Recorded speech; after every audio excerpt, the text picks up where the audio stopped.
On avait créé en 2002 un fonds d'investissement qui s'appelait MBO Partenaires, qui a très bien fonctionné. J'avais recruté quelqu'un qui avait beaucoup d'ambition et je pense que son ambition c'était de prendre ma place et au final il a réussi à prendre ma place. Il y avait une règle dans nos statuts qui permettait d'exclure un associé. Donc j'ai fini par me faire exclure. Moi j'appelle ça une trahison. Je me sentais comme quelqu'un qui est trompé. Dans la finance, j'étais connu pour quelqu'un qui ne se prenait pas au sérieux et qui savait détendre une négociation avec des petites blagues. Donc c'était mon univers, voilà, l'humour. Je me suis dit, allez tiens, j'avais jamais fait de théâtre. Le 19 octobre 2019, je monte sur scène. Pour la première fois de ma vie.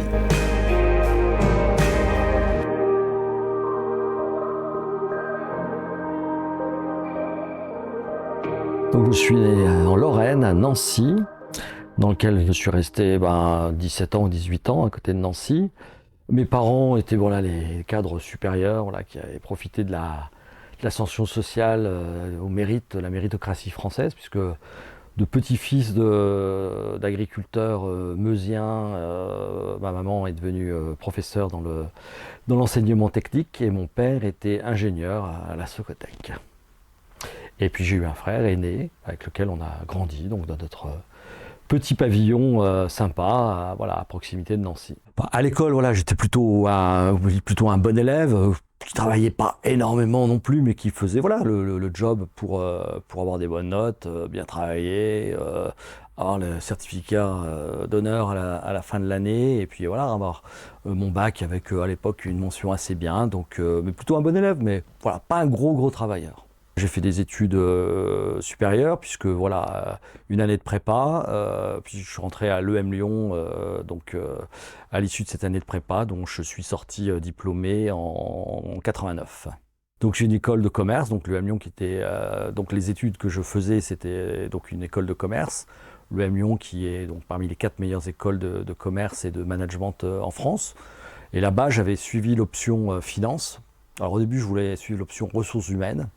Et puis finalement, je me suis pris au jeu de ce monde de la finance parce que j'aime bien les chiffres et j'aime bien les mots, mais j'aimais bien les chiffres et donc j'ai suivi l'option finance à l'époque. Quand je suis sorti de l'école, j'avais envie de travailler dans le monde de la finance, mais d'une finance qui soit quand même humaine et qui soit concrète. Et il y avait un métier à l'époque qui démarrait, qui était le capital investissement, qui nous venait des États-Unis, puisque c'est quand même là où le capitalisme a démarré, se développe. Et je suis entré dans une société qui avait cette fonction d'investir dans des PME pour financer à la fois leur développement, mais aussi leur transmission. Parce qu'il y a beaucoup d'entreprises en France qui ont des besoins de transmission. Et cette entreprise s'appelait Initiative et Finance. Donc j'y étais, là j'étais salarié. Donc j'investissais dans les PME, j'ai été de 90 à 2002. Et en 2002, on a eu une divergence, la plupart des dirigeants de cette entreprise. Donc je faisais partie des jeunes, pas dirigeants, mais des jeunes cadres supérieurs de cette entreprise. On a eu un désaccord avec notre actionnaire principal, qui était un groupe bancaire, et donc on a décidé de voler de nos propres ailes, et donc de créer un fonds d'investissement. Donc un fonds d'investissement, c'est une structure qui collecte de l'argent d'un côté, auprès d'investisseurs souvent institutionnels, mais aussi de grandes familles fortunées, et qui ensuite le réinvestit, en ce qui nous concerne, dans des PME, à l'occasion de leur transmission ou de leur développement. Donc on avait créé en 2002 un fonds d'investissement qui s'appelait MBO Partenaires, qui a très bien fonctionné, qui a levé un premier fonds de 120 millions d'euros, un deuxième fonds de 150 millions d'euros, un troisième fonds de 180 millions d'euros, pendant que j'y étais, et qui a investi dans une centaine d'entreprises en France, qui se sont pour la plupart bien passées, qui ont bien fonctionné. Moi j'ai très bien gagné ma vie. Je ne donnerai pas les chiffres parce qu'en France on ne donne pas les chiffres. Mais franchement j'ai bien gagné ma vie. Mais il y a un moment donné, c'est un marché qui s'est beaucoup structuré, qui a beaucoup évolué, et c'était un métier de pionnier au démarrage où quelque part si je veux un peu caricaturer, au début, on allait dans les usines, on allait dans les boîtes, on faisait un gros gueuleton et on faisait les affaires autour de relations humaines très fortes. Et c'est une caricature ce que je vais dire. Et après, c'est devenu beaucoup plus normalisé, beaucoup plus de travail sur le dossier, beaucoup plus d'analyse, etc. Et personnellement, moi, je me sentais moins à l'aise dans cette évolution du marché. Après, nous, on était peu nombreux au démarrage, on a beaucoup travaillé, on a fait beaucoup de sacrifices aussi, et on s'est ensuite étoffé, donc on s'est un petit peu embourgeoisé. Donc on a recruté des équipes, des collaborateurs, etc. Et plutôt des gens de qualité, des gens brillants. Et moi, à un moment donné, j'étais en désaccord stratégique, je l'ai exprimé. Sur la capacité à monter en termes d'entreprises, d'investir dans des entreprises. Ils ont fait investir dans des entreprises plus grosses, qui correspondaient moins à mon ADN, qui étaient vraiment les plus petites entreprises. Et puis j'avais recruté quelqu'un qui avait beaucoup d'ambition, et je pense que son ambition, c'était de prendre ma place, et au final, il a réussi à prendre ma place. Bon, après, je pense qu'il a pris ma place parce qu'il a su raconter des histoires autour de ses performances. Il y a toujours du vrai, toujours du faux. Je pense que moi aussi, quelque part, il y a jamais rien sans rien. C'est une période où je me sentais peut-être pas bien dans cette évolution-là. Et un jour, il est devenu mon patron.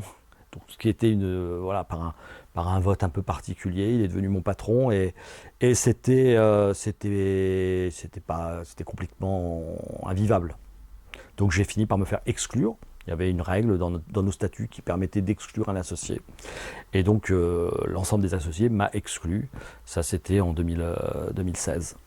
Je pense que ça faisait... alors ça s'est fait un peu en deux temps. 2015-2016, mais dès 2014, je sentais que il y avait beaucoup d'ambition d'un côté, et que moi j'étais plus trop à l'aise avec l'évolution de la stratégie. Et c'est comme ça que j'ai senti que j'allais me faire exclure, et que je me suis fait exclure. Et honnêtement, je me suis pas bien défendu, et je me suis mal défendu. Je me suis un peu trop laissé faire, parce que j'avais d'autres préoccupations par ailleurs, et c'est la vie. Ouais, c'est un monde de requins, oui, parce qu'on est dans un monde de pouvoir et d'argent. Voilà, après, il y a des requins, il y a plein de catégories de requins. Il y en a qui attaquent, il y en a qui attaquent pas, il y en a des gentils, des moins gentils. Mais voilà, c'est pas un monde de béni, oui. Mais le monde artistique dans lequel je nage aujourd'hui, faut pas croire que c'est un monde de bisounours non plus. Mais au moins, avec les financiers, on sait à quoi s'attendre. Donc on est prévenu. Moi, je pense que je suis pas assez requin. Donc j'étais un gentil requin. Je sais pas quelle est l'espèce de requin qui est gentil, mais voilà. En fait, moi, j'aime pas faire aux autres ce que j'aimerais pas qu'on me fasse. Donc je défends mes intérêts, je me laisse pas faire, mais par contre, j'essaye d'être loyal et de me mettre à la place des autres. Je crois que ça s'appelle l'empathie. Donc un gentil requin empathique. Je sais pas si c'est un oxymore.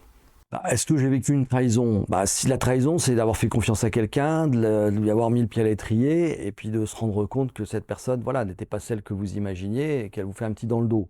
Donc moi, j'appelle ça une trahison. Voilà. Après, est-ce qu'on le vit mal, est-ce qu'on le vit bien, ça c'est un autre sujet. Mais pour moi, c'est une trahison, oui.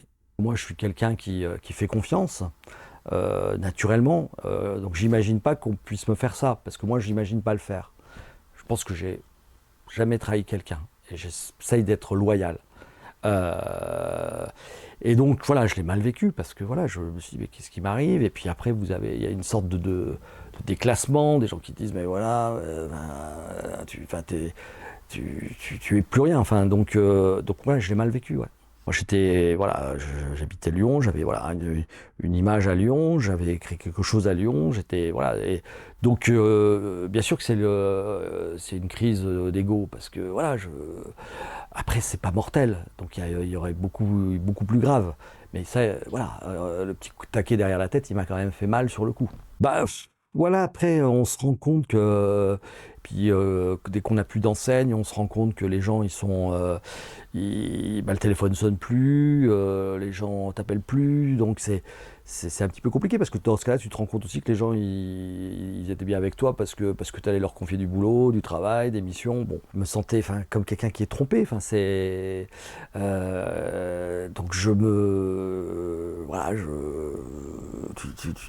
es la nuit, tu te dis mais qu'est-ce que j'ai mal fait, est-ce que j'ai eu raison, pourquoi j'ai fait ça, pourquoi j'ai fait confiance. Ça te mine. Mais après, là encore, voilà, il y a des gens qui ont des problèmes bien plus graves. Donc il y a un moment donné, moi, ce que je pense, c'est que c'était par vague, mais je relativisais. Je dis voilà, bon, c'est pas marrant à vivre, c'est même très pénible.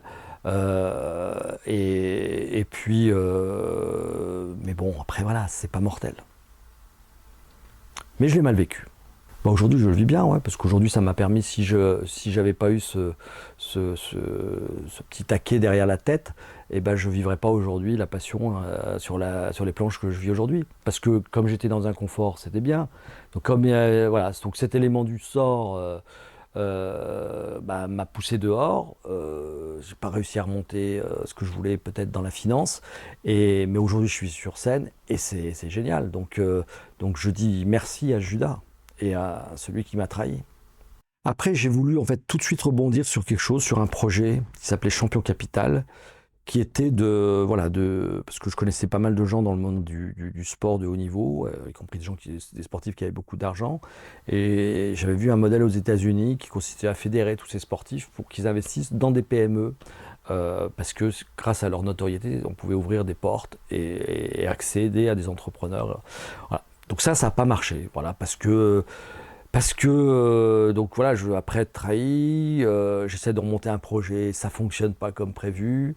Parce que là encore, quand on est sorti en fait, si j'avais un conseil à donner, quand tu veux remonter un nouveau projet, il faut mieux être encore dans l'ancien. Comme ça, tu as toujours un statut, une enseigne, et c'est plus facile d'ouvrir des portes à ce moment-là. Donc il faut toujours avoir un compte d'avance. Là, j'étais plus rien, façon de parler. Dans le monde de la finance, j'étais plus grand-chose. Donc tous ces investisseurs, j'avais du mal à les capter. Voilà, et puis c'est toujours la même chose. J'avais ce projet qui était une bonne idée, mais en France, c'est pareil. Voilà, il faut, venez voir quand vous aurez les 5 premiers millions, puis moi je mettrai les 5 suivants. Sauf que voilà, il faut amorcer la pompe et c'était compliqué. Donc j'ai pas vraiment recherché de job. Je pense que si j'avais voulu retrouver un job dans la finance, j'en aurais retrouvé un. J'ai eu des propositions, on m'a fait des propositions, mais ça me plaisait pas parce que je voulais vraiment dans ce cas-là faire quelque chose à mon image, avec une finance, c'est peut-être là encore un oxymore, plus responsable. Donc j'avais du temps parce que voilà, le cycle de levée d'un nouveau fonds, il est très long. J'avais du temps, donc c'est là où j'ai commencé à écrire. Sachant que voilà, à 15 ans, j'écrivais des chansons, voilà, j'adorais Francis Lalanne. Comme quoi, il y en a encore quelques-uns qui existent. Et donc, j'avais toujours cet amour des mots. J'ai retrouvé des vidéos récemment dans les mariages, anniversaires, je faisais des parodies de chansons, donc j'adorais ça, humoristiques. Dans la finance, j'étais connu pour quelqu'un qui se prenait pas au sérieux et qui savait détendre une négociation avec des petites blagues. Donc c'était mon univers, voilà, l'humour. Et je me suis dit, allez tiens, j'avais jamais fait de théâtre. Lance-toi un challenge. Tu sortes aussi un peu on parlait d'ego tout à l'heure, à dire, tu es capable de faire quelque chose un petit peu hors du commun. Donc je suis monté, voilà, et c'est pour ça que j'avais du temps, donc j'ai commencé à écrire des petits sketchs par-ci, par-là. Et que le 19 octobre 2019, je monte sur scène. Pour la première fois de ma vie. Comment ça se passe ? Ça se passe bien. Et honnêtement, c'était pas brillantissime. Mais bon, donc je suis arrivé déjà. Je suis allé voir un café-théâtre où j'allais souvent en tant que spectateur à Lyon, qui s'appelle Le Nombril du Monde, où Florence Foresti a commencé. Donc un des vieux et plus emblématiques théâtres de Lyon, et donc et son directeur artistique Thierry Buenafuente me donne un certain nombre de conseils et me chapeaute, on peut pas dire mise en scène, mais voilà. Et donc et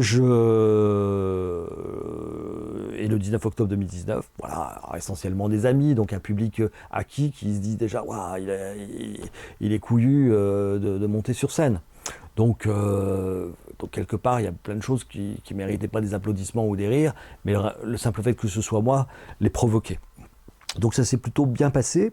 Donc là, j'ai joué une fois, deux fois, guichet fermé. Bon, quand on dit guichet fermé, c'est 70 personnes. Et puis après, j'ai rejoué un peu début janvier-février 2020, jusqu'au Covid. Et là, voilà, terminé. Mais ça devait être une passade, enfin voilà, une petite expérience comme ça, juste pour le fun et pour me prouver que voilà, j'étais capable de faire quelque chose d'autre et en parallèle, voilà, de continuer d'avancer sur mes projets Champion Capital. Alors déjà, bon, moi je suis avec ma famille m'a beaucoup aidé et j'étais vraiment soutenu par ma famille, à la fois au moment de l'exclusion, parce que voilà, moi on parlait de tout à l'heure de loyauté, de fidélité, donc moi je connais ma femme depuis que j'ai 15 ans, donc voilà, donc on est mariés depuis plus d'une trentaine d'années, trois enfants qui m'ont aussi soutenu, et puis quand je suis passé sur cette étape-là, bah, quelque part, voilà, ils m'ont dit, bah, fais ce que tu as envie de faire, profites-en. Voilà, par contre, ne parle pas trop de nous, parle d'autres. Mais ça tombe bien, j'avais pas envie de parler des sujets de couple, des sujets de rapports parents-enfants qui ont été traités, surtraités, voire maltraités par la plupart des humoristes. Donc, c'était pas des sujets que j'avais envie d'aborder. Moi, en fait, mon spectacle, il est conçu comme je veux pas parler uniquement de la finance parce que ça serait chiant au bout d'un moment. Voilà. Mais mon personnage, mon spectacle est conçu autour du dernier jour de la vie de Mimi le Puissant. Mimi le Puissant, c'est un milliardaire, ce que je ne suis pas, climato-sceptique, ce que je ne suis pas, vraiment cynique, ce que je ne suis pas tellement non plus, mais voilà, qui a un peu cette image du stéréotype du grand financier surpuissant et de l'homme de puissance. Et au travers de ce personnage-là, à qui va arriver un changement de vie involontaire, un peu proche du mien, on va sentir qu'il est à la fois arrogant, mais qu'il a quand même cette phase de sensibilité, de fragilité. Et ça me permet d'aborder plein de sujets. Bon, le rapport à l'argent, le rapport au pouvoir, le rapport à la trahison, on en parlait tout à l'heure, le modèle économique des EHPAD, voilà, et aussi le dérèglement climatique qui est un vrai sujet aujourd'hui, mais vu du côté du climato-cynique. De façon générale, quelqu'un qui change de vie, quelle que soit la raison pour laquelle il change de vie, c'est déjà de ne pas avoir peur du regard des autres. Parce que quand on fait quelque chose d'un peu inhabituel, il y a toujours des gens qui vont dire ah ouais, t'as vu le gars, ouais, c'est pas bien, ouais, qu'est-ce qu'il va faire, il est fou, il est idiot, voilà, ça ne marchera jamais. Bah, c'est pas en écoutant ces gens-là qu'on va avancer. Il y a des gens qui peuvent donner des bons conseils, qui peuvent faire des critiques constructives, mais il faut pas avoir peur du regard des autres. Parce que franchement, voilà, quand tu es sur scène, bah, tu fais des bides. Mais si t'as pas de bides, ça veut dire que t'as pas pris de risque. Autrement, tu fais des blagues convenues et dont tu sais qu'elles vont passer avec tout le monde parce qu'elles prêtent pas à beaucoup de conséquences. Après, quelqu'un qui a subi un changement de vie involontaire, voilà, parce que des changements de vie involontaires, moi j'ai rencontré des gens, j'avais interviewé dans mes podcasts, parce que j'avais fait une chaîne de podcasts, des gens comme donc Philippe Roison, voilà, qui suite à lui son changement de vie involontaire, c'est qu'il a été quand même quadri-amputé. Et ben c'est d'un moment donné de voilà de rester entouré, de pas, alors pour Philippe Croison, pas baisser les bras, on va dire, sans jeu de mots, mais voilà, de garder la flamme, parce que moi j'ai quand même dans cette nouvelle vie rencontré des gens incroyables qui ont eu quand même des parcours de vie extraordinaires. Il leur arrivait des trucs et ils ont réussi à s'en relever. Donc, et ils ont fait ça aussi parce qu'à un moment donné, ils ont dit je m'en fiche de ce que pensent les autres. Allez, j'essaie de suivre ma petite idée, ma petite flamme, et puis j'avance. Changer de vie, voilà, quand on a les moyens, quand on a économisé, c'est toujours plus facile, bien entendu, que quand on a, voilà, voilà. Mais ça fait pas tout parce qu'il y a des gens aussi qui en veulent toujours plus. Donc même s'ils sont les plus riches du monde, ils prendront jamais le risque de changer de vie parce qu'ils sont dans leur modèle économique, ils ont leur logiciel, ils veulent pas en changer. Et de l'autre côté, bah, il y a des gens qui c'est pas aussi parce qu'ils sont au pied du mur qu'ils arrivent à changer et à déployer leur force. Donc faut pas se leurrer. Voilà, le fait aujourd'hui, moi, d'avoir bien gagné ma vie, d'avoir aussi pas eu une vie, voilà, jamais acheté de grosses bagnoles, jamais eu de folie non plus. Donc j'étais plutôt fourmi dans ma vie personnelle. Voilà, ça me permet aujourd'hui de vivre ma vie d'artiste sereinement. Ça, c'est clair. Mais c'est pas tout. Voilà, il n'y a pas que ça qui compte. Et je pense qu'il y a beaucoup de gens pour lesquels l'argent est une drogue, c'est-à-dire qu'ils en veulent toujours plus. Et qu'à un moment donné, ils ne savent pas s'arrêter. Donc, et justement, je pense qu'à un moment donné, bah, faut se dire, voilà, j'en ai suffisamment, je vis bien, voilà. Ça ne sert à rien d'avoir, l'expression, ça ne sert à rien d'être le plus riche du cimetière. Et j'ai vu beaucoup de gens, voilà, qui étaient toujours dans l'accumulation, dans le gain, tout vouloir, tout négocier, tout, voilà. Moi, ça n'a pas été, l'argent, moi, quand je suis rentré dans la finance, j'étais pas, mes parents étaient, voilà, étaient des cadres supérieurs, mais ils étaient très, très éloignés de ce monde de la finance. Ils connaissaient pas, voilà, je suis pas rentré par piston, je suis pas rentré par, voilà, j'ai pu faire voilà, j'étais encore un produit de, voilà, d'avoir fait des bonnes études et d'avoir eu la chance au départ de tomber dans ce monde du capital investissement qui était balbutiant au moment où je suis rentré dedans. Donc, mais j'avais rien qui me prédestinait à y aller. Voilà, j'ai bien gagné ma vie, voilà, mieux que ce que j'aurais jamais imaginé. Bah, ça me permet aujourd'hui de vivre sereinement ma passion et de le faire aussi d'une façon un peu particulière, puisque je joue régulièrement pour des associations pour l'intégration par le sport et la culture de personnes en situation de handicap. Et notamment, voilà, sur mes tournées, j'ai fait ça récemment pour ma tournée lyonnaise. J'ai reversé l'intégralité de mes bénéfices à des associations sur ces mêmes thèmes. Donc mon slogan, c'est faire rire pour guérir. Moi aujourd'hui, ce spectacle-là, il m'a aidé à me reconstruire de ma trahison. Et si quelque part, parce que des gens qui ont des enfants malades ou qui ont subi un gros handicap, c'est quand même une des pires injustices qui puisse exister. Et on ne peut pas dire que ce soit des gens qui soient très très aidés. Donc si moi, par mon spectacle, je peux aussi aider à une petite échelle ces gens-là je dirais, à avancer sur soit la recherche ou soit de mieux vivre, et ben ça donne en plus du sens à mon projet artistique. Voilà, moi, je me fais plaisir aujourd'hui dans cette nouvelle vie. Voilà, c'est vraiment un nouveau challenge. C'est pas simple tous les jours parce qu'il faut arriver. C'est un marché, le marché de l'humour, c'est un marché super encombré. Et il y a autant de requins que dans la finance. Même si ils ont l'air plus sympathiques, c'est des requins qui arrivent avec un costume de saltimbanque. Mais c'est pareil. Bon, voilà, c'est la vie, c'est comme ça. Faut juste en être conscient. Et derrière. Voilà, voilà, mon rêve, c'est vraiment d'arriver au travers de ce spectacle. Moi, je me fais plaisir, de faire plaisir au public. Voilà, une dame 88 ans qui me dit, ben, vous m'avez rappelé mon mari. Bon, ben voilà. Et elle m'a presque, si elle ne pleurait pas ou elle était émue, elle me serrait dans ses bras. Voilà, donc j'ai donné du plaisir, j'ai donné l'émotion. Moi, j'en reçois aussi parce que voilà, c'est en parlant je dirais d'énergie, l'énergie que donne le public, on lui redonne. Donc voilà, c'est un cercle vertueux. Et derrière, voilà, si les produits de tout ça, bah, ça peut aider à des actions. Et franchement, aujourd'hui, pour le vivre indirectement au travers d'un de mes amis, avoir un enfant handicapé, et bah, c'est vraiment, vraiment, vraiment une sacrée galère. Et c'est des gens qui sont rarement bien aidés. Et bah, si je peux être un petit colibri dans ce monde-là, moi je serais très heureux.